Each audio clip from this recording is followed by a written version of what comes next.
Welcome back to another video. Today we're going to be doing a battery test on the Ram 1500 using the Kingbolen K6.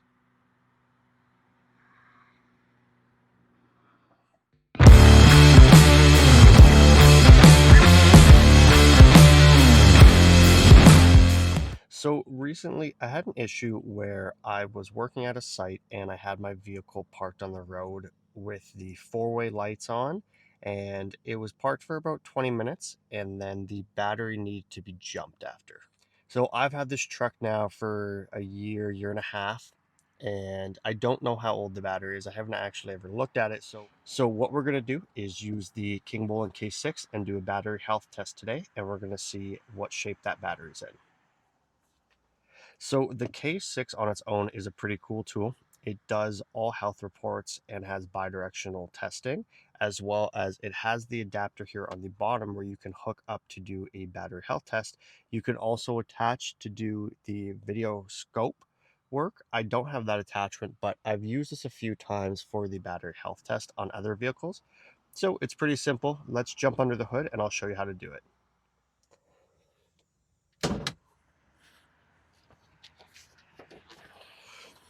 So for my RAM, my battery is right here. So that actually works out really perfect because I'm going to be sitting in the driver's seat and the cords will be long enough to attach to the battery and run on the inside of the truck. So when you're doing this, the one thing you actually need to know is the cold cranking amps off of the battery. And this one actually, looking at it, does have a good visible sticker here. So we're going to be able to get all the information we need right off the battery. So now that we're ready to attach the gator clips here, I've got them already connected to the K6. And what we're going to do is attach them down now.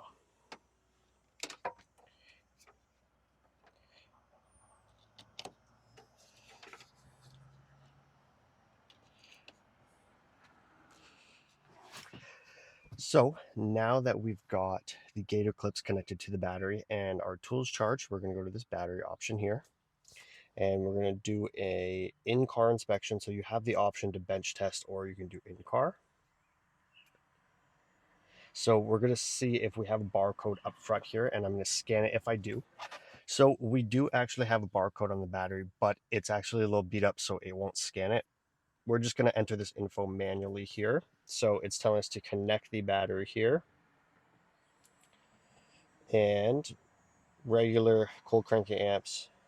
So we're 895 is our cold cranking amps. That's on the battery there for us. And we're going to skip this portion, which is just the info on the battery. So it wants us to shut off all electrical components. We're going to switch the ignition on here.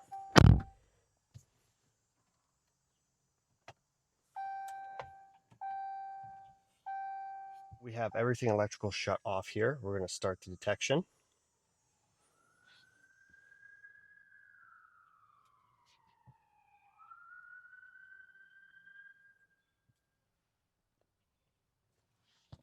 So it's telling us we have a good charge, but it's only at 67%, where the cold cranking amps is down to about 730. So we're going to do the start test next.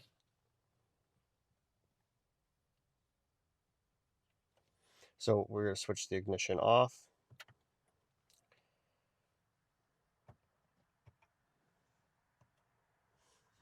And we're going to start.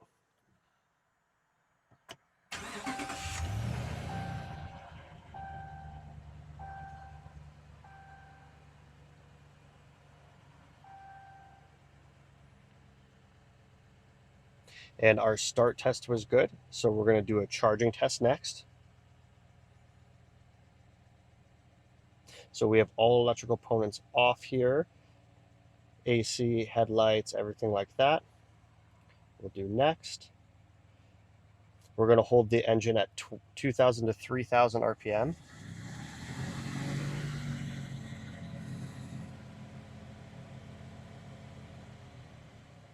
We're going to turn on the AC.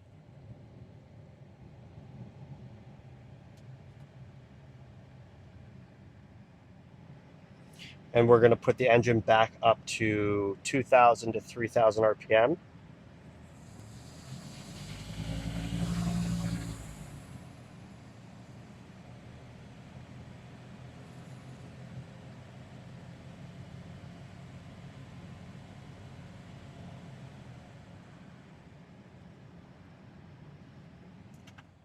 And we're going to shut the vehicle off now. And it's letting us know our charging is good here. So we're going to save the report.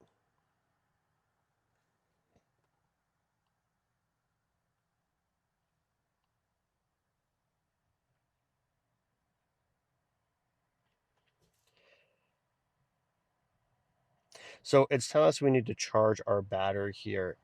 So we're going to print this report out.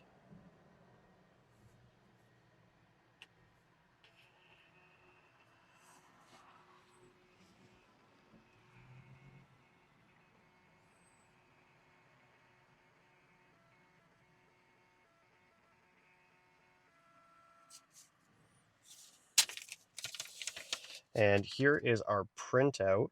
So this is a great option with the K6, especially if you're running a small shop. You're able to do these tests and actually give the physical information printed out on the piece of paper from the tool to your customers, which is awesome. So looking over at this info, it's telling us the battery is good, the cold crank amps are good, but we need to charge the battery. I haven't driven the vehicle since yesterday, so the battery needing a charge is letting me know that I could probably get away right now during the summer with leaving it as it is. But as we get closer to winter, when that cold is back around, this may be something where I'm going to do a retest in late fall and see if it's telling me to replace my battery at that point, because it shouldn't be at the point where it needs a battery charge right now if I haven't driven it overnight, unless I have a small parasitic draw on the vehicle. I've never had the issue though of the vehicle not starting in the morning. It was just that one time when I had it sitting out front of the site I was working at with the four ways running for about 20 minutes without the vehicle on. If you have any questions about the K6, leave me a comment, like, and subscribe. Thanks for watching.